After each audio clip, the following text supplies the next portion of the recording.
أرسته زينام قدم منستر أبي أحمد مس منستر قديات وطا إسرائيل جيدون سار وطيتا وزتا كم زكايدو قليصهم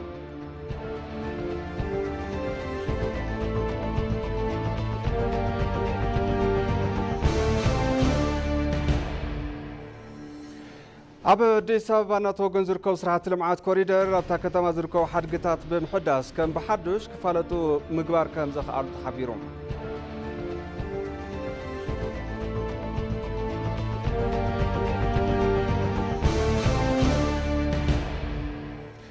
كاب زينوتاي سب ألبو أوروبلانات يوكرين أبلغلي موسكو بزوجها ومتكعتي معرفون فرتتا كتما بجزاونة كم استعاصوا تقليدهم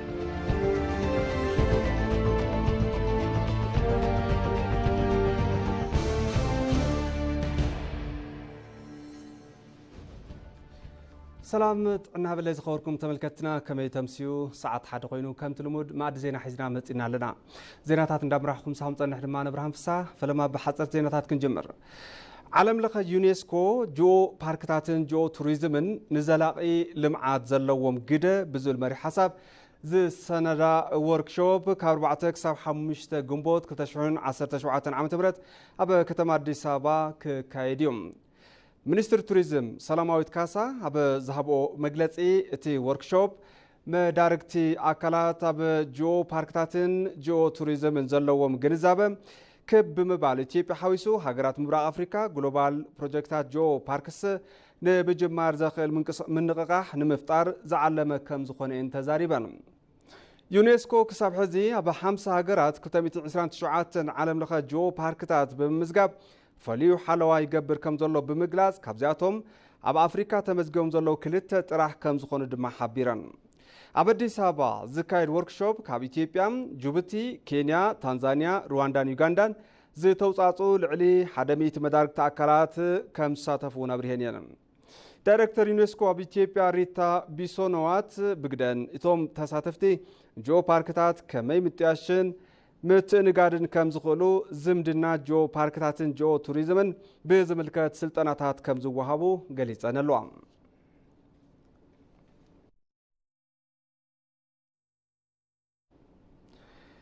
أب أديس أبابا ناتوغنو زركو سرعة لمعات كوريدر أبتا كتما زركو حرقتات بمحداس كم بحدوش كفالتو مقبار كم زخولو كنتيبا محدار كتما أديس أبابا أدانيش أبابي قليتان أبتا كتما بزحات قدم كبل حرقناتهم زي تفالين زي فلطون حرقتات بمفلاين بمحداسن نتوريست مسحب كفتي كم زخانوون أفليتان اللوام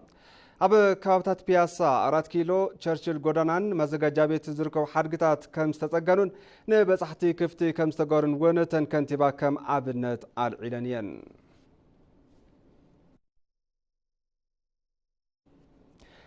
أقلقلوت إميغريشن زيجنتن بقوع حيل سبن مفراي بتقرات الناصر كم زخونم وانا دايركتورتي أقلقلوت سلاماويت داويت قليس أنا اللوم وانا دايركتور أقلقلوت إميغريشن زيجنتن سلاماويت داويت تي سلطانا أبز جمر علو وان كم زولهم اتحقراو لو تسعبو تيتكال كل مداوي ريفورم ناقبر إيوز ركابيلن تيتكال قلطوف دحنتون تريتون زحالو أقلقلوت نمهاب زخولو زبناوي أسرار حتات نادرقها كم زخونوونين حابيران زلوم بتوساقي تي أقلقلوت نمسلات بقعات زلو حيل السب مملاء لاي مخانو بمردع أبلمعات حيل السب بتقرة الناس رحيو إلان تي أقلقلوت نابتي تكال نتصنبارو 300 حدش تسرعات نياتات أب سرعاتن أوهاو أقلقلوت تتكال كموغن أب ديبلوماتيك بروتوكول تأمت هزقبار سلطانا أب أكادامي لهكات أمرار أفريكا مهاب كم جمرون تزاريبا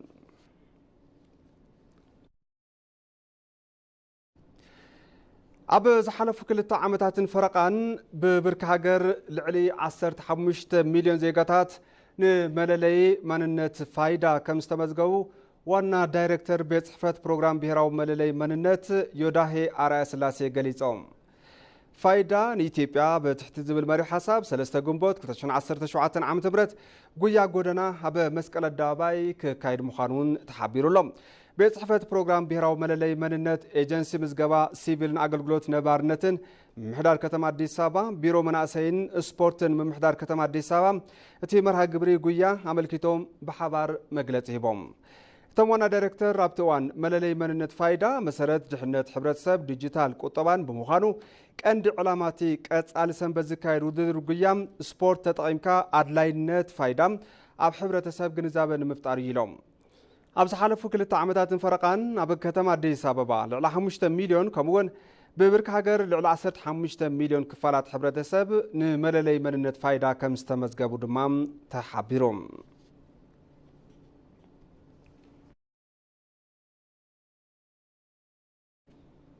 ተመልከቲ ሕዚ ድማ ብዝርዝር ናብ ዝሓዝናዮም ዜናታት ካሕልፈኩም ኣብ ኢትዮጵያ ዑደት ስራሕ እናሰለጡ ምስ ዝርከቡ ሚኒስትር ጉዳያት ወፃኢ እስራኤል ጌዲዮን ሳር ውፅኢታዊ ዘተ ከም ዘካይዱ ቀዳማይ ሚኒስትር ኣብይ ኣሕመድ ገሊፆም እቶም ቀዳማይ ሚኒስትር ኣብ ማሕበራዊ ገጽ ምትእስሳሮም ከም ዘስፈርዎ ኢትዮጵያን እስራኤልን ኣብ ታሪኻዊ ሰረት ዝተሃነፀ ነዊሕ ዘመን ዝጸንሐ ርክበን ሎሚ እውን ዝቐጸለ ኢሎም ቀዳማይ ሚኒስትር ኣብይ ኣሕመድ ሎሚ ምትሕባርና ብቁጠባውን ብኻልኦትን ዓውድታት ተጠናኺሩ እናቐጸለ ይርከብ ኢሎም እስራኤል ምስ ኢትዮጵያ ዘለዋ ርክብ ንግዲ ሕርሻን ካልኦት ዘፈራትን ኣጠናኺራ ከም እትቕጽል ሚኒስትር ጉዳያት ወፃኢ እስራኤል ጌዲዮን ሳር ድሕርቲ ምስ ቀዳማይ ሚኒስትር ኣብይ ኣሕመድን ምስ ሚኒስትር ጉዳያት ወፃኢ ጌዲዮን ጢሞቴዎስን ዘካየድዎ ዘተ ተዛሪቦም ኣለዎም Dear Minister, our cooperation spans many fields.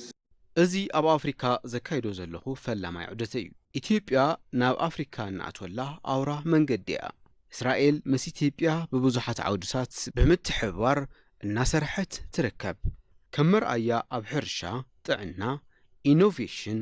በባህልን ብኻልኦት ዘፈራትን ብሓባር ከም እንሰርሕ ምጽራሕ ይከኣል ምሳይ ዝመጹ ኣባላት ልኡኽ ጉጅለ ዓበይቲ ትካላት እስራኤል ወኪሎም መጽኦም እዚ ድማ ምስ ኢትዮጵያ ዘለና ምትሕባር ንምጥንኻር ዘለና ድሌት ዘረጋግጽ እዩ We are committed to expanding our cooperation in all areas. ሚኒስትር ጉዳያት ወፃኢ ጌዲዮን ሳር ኣብ ኢትዮጵያ ኣብ ዝህልዎም ጻንሒት ምስ ዝተፋላለዩ ሓለፍቲ ስራሕ መንግስቲ ከም ዝዘራረቡ ሚኒስትር ጉዳያት ወፃኢ ጌዲዮን ጢሞቴዎስ ሓቢሮም ኣለዉ ሚኒስትሩ ትልቅ ቁጥር ያለው እቶም ሚኒስትር ብርክት ዝበለ ልኡኽ ንግዲ ኢኮኖሚ ከምኡውን ፖለቲካ ሒዞም እዮም ኣብ ኢትዮጵያ ዕላዊ ዑደት ስራሕ እናካየዱ ዝርከቡ ኣብ ጻንሒቶም ምስ ዝተፈላለዩ ሓለፍቲ ስራሕ መንግስቲ ክዛተዩ እዮም ግፍሕ ዝበለ ፎረምን ዘተን ቢዝነስ ክህሉ እዩ ኣብዞም ዘተታትን ምልውዋጥ ሓሳባትን ኣብ ዝህሉ መድረኽ ቢዝነስ እውን ኣብ መንጎ ክልቲአን ሃገራት ዘሎ ኩሎ መደያዊ ምትእስሳርን ርክብን ዘጠናኽር ጭቡጥ ውፅኢት ክርከብ እዩ ኢልና ተስፋ ንገብር ትካላት ጸጥታን ድሕነትን ሓንቲ ሃገር ምዝማን ሰላም ድሕነትን ሉዓላውነትን ሃገር ብምርግጋጽ ውሑስ ክኸውን ኣብ ምግባር ዝለዓለ ግደ ከም ዘለዎም ይግለጽ ኢትዮጵያ ንዝሓለፉት 7 ዓመታት ኣብ ትካላት ጸጥታን ሓይልታት ምክልኻልን ዘካየደቶም ሪፎርምታት ካብታ ሃገር ሓሊፉ ንዞባ ቀርኒ ኣፍሪካ ኢሉ እውን ንኣፍሪካ ዝተርፍ ዓቕሚ ይኸውን ምህላው ተሓቢሩ ዘሎም ኣባዲ ደመቀ ዝርዝር ኣለዎ ትካላት ሰላም ጸጥታን ድሕንነትን ምዝማን ሰላምን ሉዓላውነትን ሃገር ኣብ ምርግጋጽ ዝለዓለ ግደ ይህልዎ ኢትዮጵያ ኣብ ዝሓለፉ ዓመታት ካብ ዘካየደቶም ሪፎርምታት ሓደ ኣብ ትካላት ጸጥታን ድሕንነትን ከምኡውን ሓይልታት ምክልኻልን ሃገር ዝሰርሐቶም ስራሕትታት ብቐዳምነት ዝጽራሕ እዩ ሰላምን ድሕንነትን ሃገር ንምውሓስ ዘኽእል ትካልን ሓይልን ብምህናጽ ኢትዮጵያ ኣብ ዞባ ቀርኒ ኣፍሪካ ልዑል ግደ ንክህልዋ እናሰርሐት ትርከብ ብበጀት ቴክኖሎጂ ብዓቕሚ ብሓይል ሰብን ዘመኑ ብዝጠልብ ኣወዳድባን ኣሰራርሓን ልዑል ጠመተ ተዋሂብዎም ሪፎርም ካብ ዝተኻየደሎም ትካላት ጸጥታን ድሕንነትን ፖሊስ ፌደራል ሓደ እዩ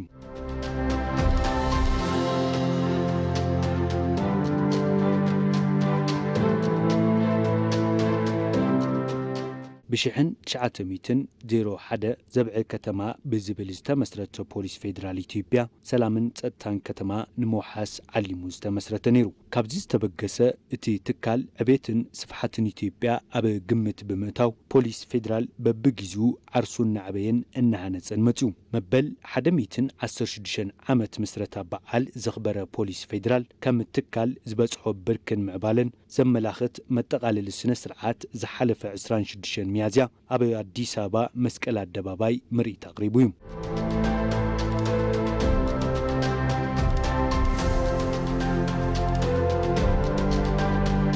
ኣብቲ ስነ ስርዓት ዝተረኽቡ ቀዳማይ ሚኒስትር ኣብይ ኣሕመድ ፖሊስ ፌደራል ዓርሱ ንምዝማንን ንምዕባይን ዝገብሮም ስራሕትታት ኣጠናኺሩ ንቅፅል ዘተሓሳሰቡ እቶም ቀዳማይ ሚኒስትር ጸለእቲ ኢትዮጵያ ካብ ዝሓስብዎ ሽርሒ ብምውፃእ ሓድነትን ሕብረትን ኢትዮጵያ ብምርግጋጽ ብሄራዊ ረብሓ ኢትዮጵያ ኣብ ምርግጋጽ በርቲዑ ንክሰርሕ ጸዊዖም። እጅግ የተከበራችሁ የፖሊስ ሰራዊት አባላት ዝኸበርኩም ኣባላት ሰራዊት ፖሊስ ካባኹም ትጽቢት ንገብሮ ብሄራዊ ረብሓ ሃገርና ሰላም ኢትዮጵያ ሓድነት ኢትዮጵያ ብቐጻልነት ናይ ምርጋጽ ስራሕ እዩ። ንሕና ከባቢ 130 ሚልዮን ንቁጸር ህዝብታት ኢና። ሓደ ምዃን ተኽኢልና ግዛእታዊ ሓድነትናን ብልጽግናናን ምርግጋጽ ንኽእል ኢና። ድሌት ጸላእትና ንዓና ምብታንን ምፍልላይን እዩ። ዓላማና ክኸውን ዝግብኦ ግና ብሄራዊ ድሌታትና ምፍላጥን ሰላምና ምሕላውን ሓቢርና ምስራሕን ምስ ጎረባብትና ሓቢርና ምስራሕ እንትኸውን ካብዚ ዝሓለፈ ነገር እንተልዩ ድማ ከም ኣቦታትና ብሕራንን ብሓድነትን ብሄራዊ ረብሓና ምኽባር ናይ ኩሉ ግዜ ስራሕና ምዃኑ ክትዝክሩ ሓደራ ይብል። መንግስቲ ብዝሃቦ ፍሉይ ጠመተ ፖሊስ ፌደራል ኣብ ዝሓለፉ 7 ዓመታት ኣብ ዘካየዶም ሪፎርምታት ኩለንተናዊ ዕቤትን ለውጥን እቲ ትካል ብብዙሕ መንገዲ ከም ዝተለወጠ ዝሓበሩ ጀነራል ኮሚሽነር ኮሚሽን ፖሊስ ፌደራል ጀነራል ደመላሽ ገብረ ሚካኤል እቲ ትካል ብሓይሊ ሰብን ዘመናዊ ዕጥቂ ቴክኖሎጂን ከም ዝተወደበ ገሊጾም በመጣው ለውጥ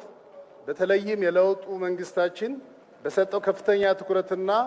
ባደረገው የጸጥታ ተቋማት ሪፎርም ብዝተረኽበ ለውጢ መንግስትና ብዝሃቦ ልዑል ጠመተን ብዝገበሮ ሪፎርም ጸጥታ ፌደራል ፖሊስ ኢትዮጵያ እውን ኣካል ብምዃን ኣብ ዝሓለፉ 7 ዓመውቲ ኩለ መዳዊ ለውጢ ብምምጻእ ዓቕሚ ፖሊስ ብብዙሕ መንገዲ ምምዕባል ተኻኢሉ። ፖሊስ ፌደራል ብቴክኖሎጂ ብሓይሊ ሰብ ብሎጂስቲክስ ዝበጽሐሉ ብርኪ ዕቤት ካብ ኢትዮጵያ ሓሊፉ ኣብ ካልኦት ሃገራት ኣፍሪካ ተወኪሉ ብድሕንነት እናገልገለ ከም ዝርከብ እቶም ኮሚሽነር ሓቢሮም ቴክኖሎጂ አቅማችንን ለማሳደግ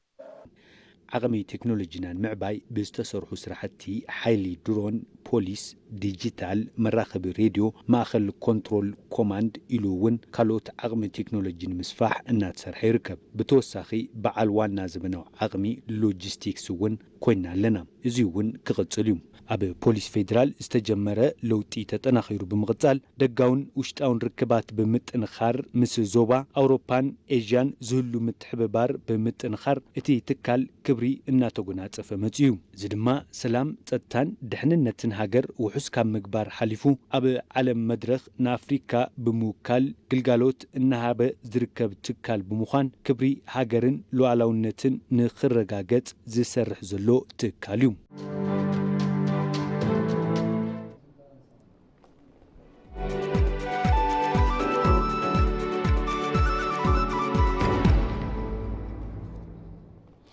ሕዚ ድማ ዜና ዕዳጋ ይቕጽል። ኢትዮጵያ ስምምዕ ነፃ ዞባ ንግዲ ኣፍሪካ ኣብ ቀረባ ምትግባር ክጅምር ክብሉ ሚኒስትር ንግድን ዞባ ምትእስሳርን ካሳሁን ጎፌ ተዛሪቦም። ቅን ዕዳጋ ምብራቕን ደቡብን ኣፍሪካ ናይ ሓባር ዕዳጋ ኮሜሳ ካልኣይ ትካላዊ ፎረም ምዕተሪ ግንዛበ ኣብ ከተማ ኣዲስ ኣበባ ይሳለጥ ምህላው ተሓቢሩሎም። ንጸብጻብ ቅድስቲ ማሞ ዳሃብ ያሲን ሚኒስተር ንግድን ዞባዊ ምትእስሳርን ኢትዮጵያ ኣባል ትካል ንግዲ ዓለም ንኽትኮን ነፃ ንግዲ ዞባ ኣፍሪካ ንምጅማር ክትክእል ኣብ ምስራሕ ይርከብ። ድሕሪ ሃገራዊ ለውጢ ዞባዊ ምትእስሳር ንግዲ ንምጉልባትን ኣባል ትካል ንግዲ ዓለም ንምዃን ኢትዮጵያ ትገብሮ ዘላ ምንቅስቃስ ትጻዕሪ ናብ ውፅኢት እንዳመፀ ምዃኑ ሚኒስተር ንግድን ዞባዊ ምትእስሳርን ካሳሁን ጎፌ ይዛረቡ። ከለውጡ ወዲህ ነው ነገሮች እየሳቡ የመጡት። ድሕሪ ለውጢ እዮም ነገራት እናተስተኻኸሉ ዝመፁ። ኮሜሳ 20 ዓመታት ብዘይ ዝኾነ ልዝብ ሓሊፉ እዩ። 20 ዓመት ቁፅሪ እምበር ዝተሰርሐ ስራሕ ኣሎ ይኮነን። ኮሜሳ 10 ሚእታዊ ኤፍቲኤ ናእቲናዮ 9 ሚእታዊ ነፃ ኣብ ምግባር ብሃገራት ኮሜሳ ዝግበር እዩ። ዝሓሸ ኣፍራይ ተኾይንኻ ዕዳጋ ትረክብ፣ ብዝሃብኻዮ ቁፅሪ ኢኻ ትረክብ። ቤት ምክሪ ሚኒስትራት ድሕሪ ሓደ ወርሒ ንግዲ ምጅማር ከም እንኽእል ይወሲኑ ብምዃኑ ድሕሪ 3 ሰሙን ብቐጥታ ክንጅምር ኢና። ከም ሓበሬታ ቶም ሚኒስተር ኢትዮጵያ ንውህደት ንግዲ ኣፍሪካ ትገብሮ ዘላ እጃም ቅነ ሓበራዊ ዕዳጋ ምብራቅ ኣፍሪካን ደቡብን ኮሜሳ ንኸተሰናድእ ተመሪጻላ ኢሎም። በኮሜሳ አባል ሀገራት ደረጃ የሚደረገውን የሸቀጥ ዝውውርና ንግድ እንቅስቃሴ ብብርኪ ኣባል ሃገራት ኮሜሳ ዝግበር ዝውውር ሸቐጥን ምንቅስቃስን ንግድን ናብ ዝትንበይን ዝፍለጥን ዕዳጋ ንምኻድን ንግዲ ንምጅማር ዝኽእል ጅማሮ ኣብ ዘበሰርናሉ ድሮ ዝካየድ ከም ምዃኑ ሃገርና በሓደ ወገን ልዝብ ዓለም ለኸ ንግዲ ኣባልነት እናሳለጠት ብኻሊእ ወገን ድማ ምትእሳር ኮሜሳን ኣብ ቀርኒ ኣፍሪካ ዘለዉ ነፃ ንግድን ምስላጥ ስለትምጥን እዩ ኣብ ሃገርና ተመሪጹ ዝካየድ ዘሎ ዋና ጸሓፊ ሓበራዊ ዕዳጋ ምብራቕን ደቡባዊ ኣፍሪካን ኮሜሳ ንለውጢ ከባቢ ኣየር ዘይብዳህ ቁጠባ ንምህናጽ ስራሕቲ ፈጠራ ምጥንኻር ከም ዝግባእ ብምግላጽ ንፈጠርቲ ስራሕ ንግዲ ግቡእ ሓገዝ ክግበር ከም ዝግባእ ተዛሪበን through an integrated approach encompassing trade facilitation በአተሐሳስባ ውህደት ቁጠባ ስራሕቲ ንግዲ ምትዕርራይ ኢንቨስትመንት ምፍላጥ ግልጋሎት ምንካይ ስጋት ሓደጋ መሰረተ ልምዓት ምዝማን ዲጂታል ፋይናንስ ምክታት ኣብ ዝተመረጹ ዓውድታት እሴት ምውሳኽ ኣብ ቁጠባ ደቂ ኣንስትዮ መናእሰይን ዓቕሚ ምፍጣር ትካላት ኮሜሳ ኣብ ኣፍሪካ ውህደት ቁጠባ ንምፍጣር ዝተተሓዘ ኣጀንዳ ንኽሳለጥ ሓገዞም ከጠናኽር እዩ ሓበራዊ ዕዳጋ ምብራቕን ደቡባዊ ኣፍሪካን ኣካቢት ፌደሬሽን ቢዝነስ ደቂ ኣንስትዮ ማውረን ሱቤብ ወገነን ደቂ ኣንስትዮ ፈጠርቲ ስራሕ ዘለውን ዓቕሚ ኣውፂአን ክትጥቀማ ዕድል መምዕራይ ይግባእ ኢለን We are witnessing a great number of women venturing ኣብ ኣባል ሃገራት ኮሜሳ ውሽጢ ዝርከባን ብስራሕ ንግዲ ዝተዋፈረን ብዙሓት ደቂ ኣንስትዮ ውፅኢታዊ ከም ዝኾና ምርግጋጽ ተኻኢሉ እዩ ኣብዚ ዞባ ልዕሊ 70 ሚእታዊ ዶብ ዝሰግር ምንቅስቓስ ንግዲ ብደቂ ኣንስትዮ ዝውገን እዩ እዚ እውን ውህደት ንግዲ ተኣህጉር ጋህድን ምግባር ይሕግዝ ብኻሊእ ወገን ደቂ ኣንስትዮ ኣብ ሕርሻ ኣፍሪካ ልዑል እጃም ኣለወን ቅነ ሓበራዊ ዕዳጋ ምብራቕን ደቡባዊ ኣፍሪካን ኮሜሳ ለውጢ ከባቢ ኣየር ዝፃወር ቱሪዝም ሕርሻን ማዕድንን እሴት ብምጉልባት ክልላዊ ውህደት ምስላጥ ብዝብል መሪ ሓሳብ ብዝተፈላለዩ ኩነታት ክኸበር እዩ ከም ጸብጻብ ግልጋሎት ዜና ኢትዮጵያ ሕዚ ድማ ናብ ዜና ወፃኢ ክንሰግር ሰብ ኣልቦ ኣውሮፕላናት ዩክሬን ኣብ ልዕሊ ሞስኮ ብዘብፅሕኦ መጥቃዕቲ መዕርፎ ነፈርቲ እታ ከተማ ብግዝያውነት ከም ዝተዓፀወ ተገሊጹሎም ነዚ ስዑብ ሩስያ ብልዕሊ ዩክሬን ከተማ ካርኬቭ መጥቃዕቲ ፈጺማላ ንጸብጻብ ዛሃራ መሐመድ ጌታቸው ኣለሙ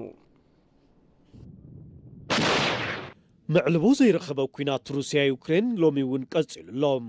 ابز حلفو تختاتلتي معلتات سبال واوروبلانات يوكرين ابلع الموسكو بسنك زبصحو متقعتين معرفو نفرتي تا كتما بغيزياوينت تعصين صنيحنين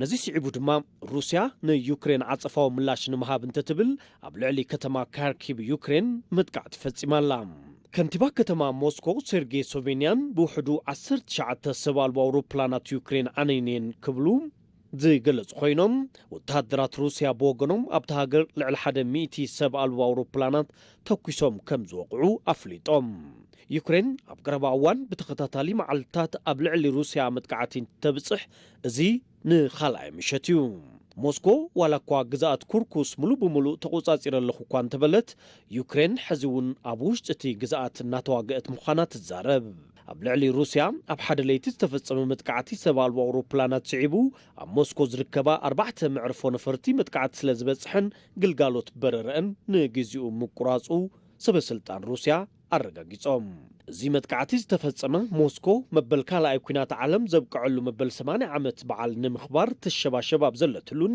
መራሕቲ ዝተፈላለዩ ሃገራት ዓለም ኣብቲ በዓል ንኽርከቡ ንዓደመት ኣብ ዘላትሉ እዋን እዩ ነዚ በዓል ምኽንያት ብምግባር ፕሬዚደንት ሩስያ ቭላድሚር ፑቲን ንሰለስተ መዓልታት ዝጽንሕ በይናዊ ደው ምባል ተኽሲ ምእዋጆም ዝዝከር እዩ كنتيبا موسكو سيرجي سوفينيان كمز قلزوه عبدوباوي شنخ كتما موسكو زركب حدا عبي مقدي بسنكت متقعتي فرسراسات انت ترأيو كوام عبلعلي تا كتما قن كندت زاكل كبيد قدات كمزي بصحة الرقاقيتهم مباركة استملكتي مع زينا قدمي مزامنا قند زينا تفعلت كزخاخركم قدما منستر ابي احمد منستر بدات وصاي اسرائيل جيدون صار وصيتا وزدا كم زكايدو غليصوم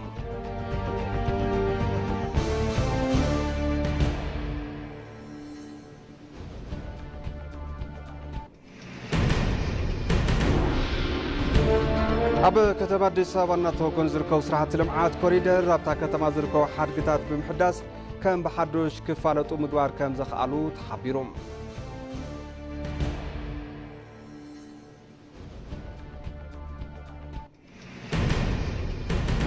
ካብ ዜና ወፃኢ ሰብ ኣልቦ ኣውሮፕላናት ዩክሬን ኣብ ልዕሊ ሞስኮ ብዘብፅሕኦ መጥቃዕቲ መዕርፎ ነፈርቲ እታ ከተማ ብግዝያውነት ከም ዝተዓፀወ ተገሊጹ باركست تبلكتي مع زينا بزيزا زيبنا سلام كتالكم الزينا نمسكن سلام